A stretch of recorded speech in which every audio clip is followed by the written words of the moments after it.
Isang araw, nagsasayang ako ng buhay ko kakanood ng TikTok na mga ilang oras na at bigla akong napaisip, try ko kayang umakyat ng bundok. Sakto naman, nandito yung tito ko noon na medyo active sa mga ganitong bagay. Umaakit siya sa mga bundok na nadadaanan niya sa iba't ibang planeta. Kaya inaya ko sila ng tita ko. Pumayag naman sila, kaya naghanap na ako kung saan kami pwedeng umakyat. So nag-search ako sa Rizal, okay ba to? Sa Batangas, okay ba dito? Search ko na lang kaya yung mga pang-beginner na hike, no? So, meron na ako nakita sa Rizal na bundok at ang pangalan niya ay Mount Mapalad. Kaya tinawag ko kaagad sa tito at tita ko na sabi ko doon na lang kami umakyat kasi pang-beginner lang naman siya. Kaya nung araw na aakyat kami, sa kanila na ako natulog para sabay-sabay na kami aalis. Siguro mga 9 PM nandun na ako sa kanila. At pagdating ko sa kanila, nagplano na kami kung paano kami pupunta sa Rizal. Kaya sinearch ko ulit sa Google at may nakita akong guide kung paano pumunta doon.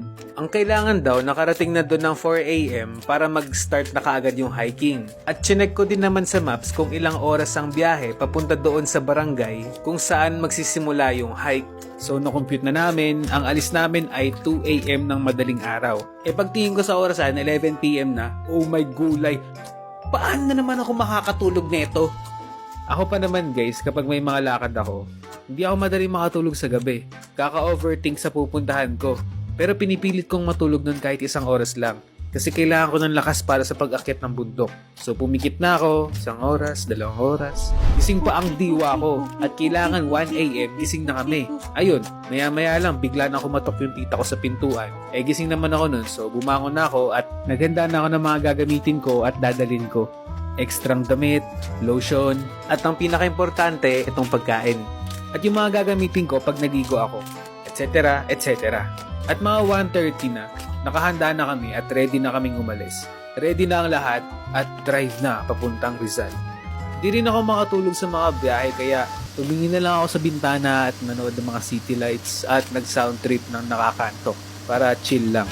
Malay mo makatulog pero di talaga eh. Siguro mga 1 oras na sa Rizal kami. At time check, 3 AM. Napaaga ang dating namin. Pero hindi namin alam kung saan mismo kami hihinto sa barangay. Kasi lahat ng bahay doon sarado na at wala na kami makitang tao. Medyo nakakatakot pala ang daanan doon kapag ganong oras na. At dumagdag pa yung wala ng nawawala ng signal. Oo nga, kinakabahan ako. Baka maligaw tayo ah. Di yan, gumagana pa naman yung maps ko. Offline naman tong sa akin, oh. Ganito yung mga napapanood ko sa palabas, eh. Grabe, ang creepy pati ng radyo. Eh na pala, parang malapit na tayo. Kaya dumiretso pa kami lagpas ng barangay hanggang sa naputol na yung kalsada. Hindi yung naputol na bangina, kundi off-road na siya, hindi na sementado. Kaya napatigil kami. At yung tita ko, kinakabahan na. Ay, Diyos ko, wag ka na lumabas. I-check mo pa yan? Baka mamaya bigla ka mawala dyan.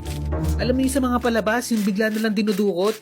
Hindi. Check ko lang para kapag may nakita pa akong daanan, didiretso na tayo doon. Ay nako, ikaw Arkin, huwag kang lalabas ha. Samahan mo ko dito, natatakot na ako. Eh ako, gusto ko din lumabas noon kasi yun yung mga gusto kong maranasan. Yung bang naliligaw tapos nakakatakot sa labas. Survival mode. Pero wala eh. Natatakot yung tita ko kaya nagstay na rin ako sa loob ng sasakyan.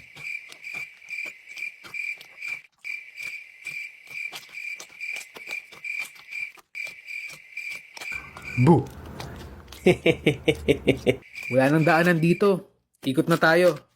Habang nagde-drive kami pabalik, meron ako nakitang sign mismo sa may barangay na Mount Mapalad. Baka dito na mag-start yung hike. Antay na lang siguro tayo ng 4 AM. Masyado pa naman maaga. Kaya nagpark kami doon sa may gilid at umidlip saglit yung tita ko.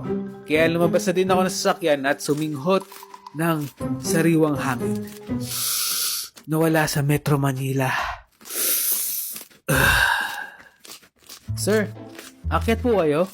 Ay, opo, mag-start na po ba? Magpirma po muna kayo dito sir ng waiver tapos payment din po. Naghanap din muna ng parkingan yung tito ko doon kasi parang alanganin kapag doon kami nagpark sa gilid ng kalsada.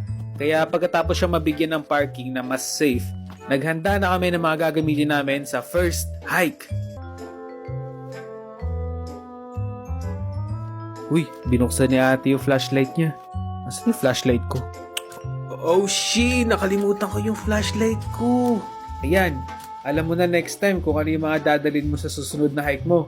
Ginamit ko na lang din yung phone ko pang flashlight. Buti na lang 100% pa yung phone ko nun.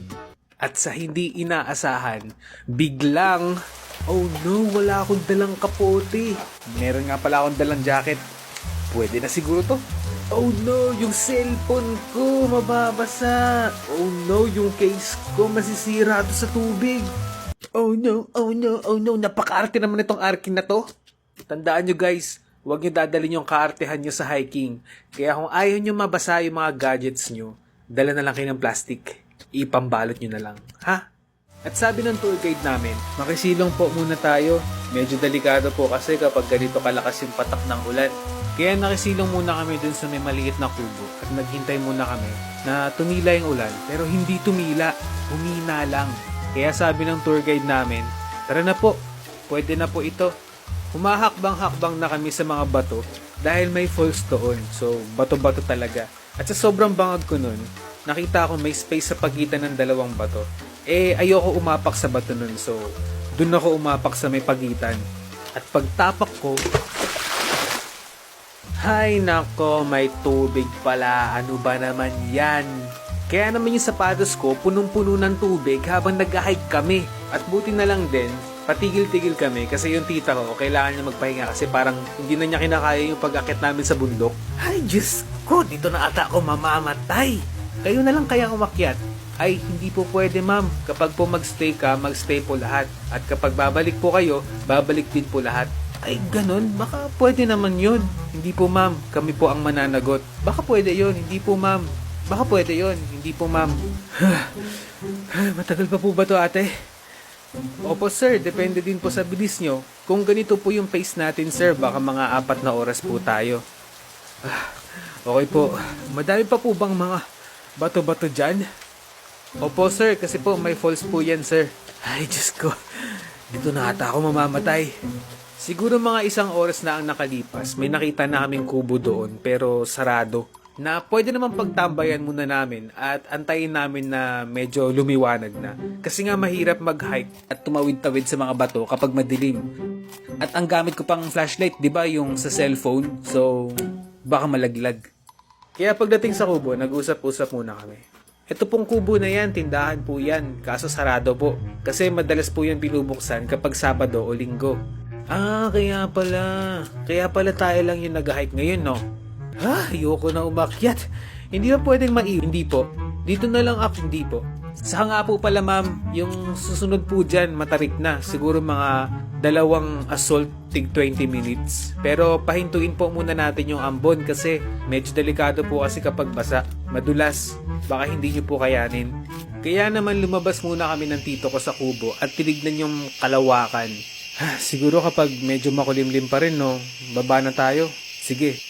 Medyo madilim pa naman sa side na to, pero antayin na lang natin munang lumiwanag. Matutuloy kaya ang pag-akyat nila Arkin sa bundok? Gaganda kaya ang panahon o magiging makulimlim pa rin? Kakayanin pa kaya ng tita ni Arkin na umakyat? O pipilitin niya pa rin ang tour guide na magpaiwan sa kubo? Di nga pwede, ang kulit. Ay okay, abangan na lang sa susunod na video. Gagawin ko to ng part 2. Promise, subscribe ka na.